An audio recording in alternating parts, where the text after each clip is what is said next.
안녕하십니까. 김포 출신 문화체육관광위원회 소속 더불어민주당 최신덕 의원입니다.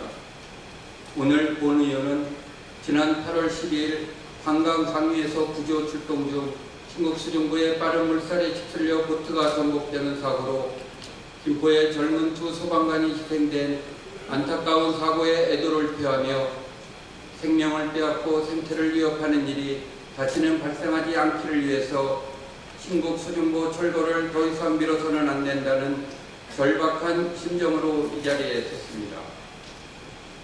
신곡수중부는 88 서울올림픽을 앞두고 한강종합개발사업의 일환으로 수도권의 안정적인 취수원과 농업용소 확보를 명분 삼아 건설되었습니다. 그 덕에 김포와 고향의 농민의 영농에 큰 도움이 되기는 하였습니다. 그러나 실상은 올림픽 개최를 앞둔 군사정권이 보를 설치하여 한강에 유람선을 띄움으로써 한국의 고도성장과 경제적 치적을 세계에 보여주어 정통성이 부재한 정권을 미화하기 위한 의도가 더 컸다고 봅니다. 이렇게 강물의 유속을 느리게 하여 한강을 큰 어항의 형태로 만들어 유람선을 띄운 결과는 상하류를 단절하여 서식 어종이 제한되는 등 생태계를 교란시켰을 뿐 아니라 수질 오염을 날로 심각하게 만들었습니다. 고양시와 김포시를 잇는 총 길이 1007m의 신곡수중부는 고양시 쪽으로 위치한 고정보 883m와 김포시 쪽으로 위치한 가동보 124m로 준공되었습니다. 그러나 보의 운영과 관리는 서울시 한강사업본부가 맡고 있으며 보의 소유권은 국토부, 가동보를 관리 운영하는 곳은 서울시, 고정보를 관리하는 곳은 국방부입니다. 이렇듯 신곡수중부는 각 부처와 지자체의 책임 소재가 불분명한 경계에 있다 보니 오염 관리 및 안전대책의 사각지대로 남아 있습니다. 지난 8월 두 젊은 소방관의 죽음 이후 존경하는 권미혁 국회의원께서 김포 소방서에서 받은 신곡수중부와 관련한 긴급대응 계획 안전 매뉴얼에 따르면 가동보는 유속이 빨라 배가 오고 갈 때 위험이 상존하고 구조물간 폭이 좁아 선박 충돌 위험과 상하류의 수위 차이에 따라 하류 방향 유속이 심해 운항이 위험하다고 적혀 있습니다.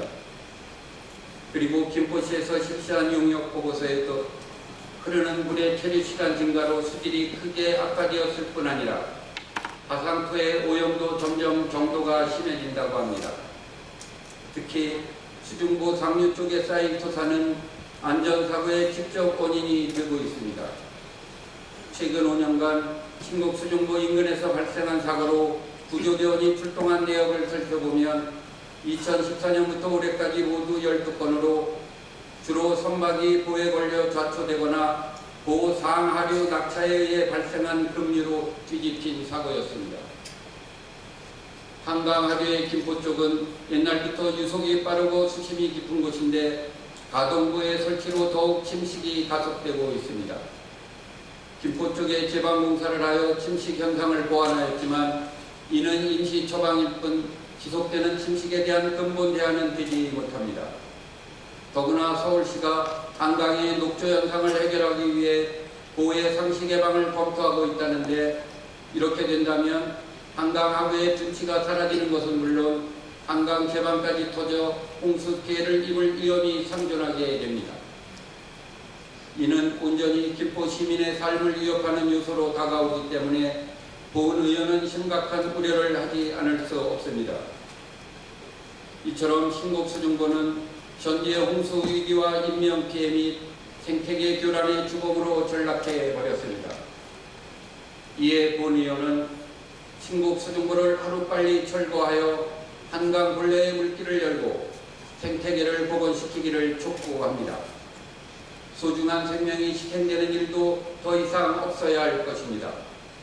특히 경기도는 신곡수중부의 폐해를 정확히 파악하여 정부와 서울시의 대책 수립을 촉구할 것을 강력히 요청합니다. 한강마도 깃들기를 간절히 소망하면서 5분 자유 발언을 마치겠습니다. 끝까지 경청해 주셔서 감사합니다.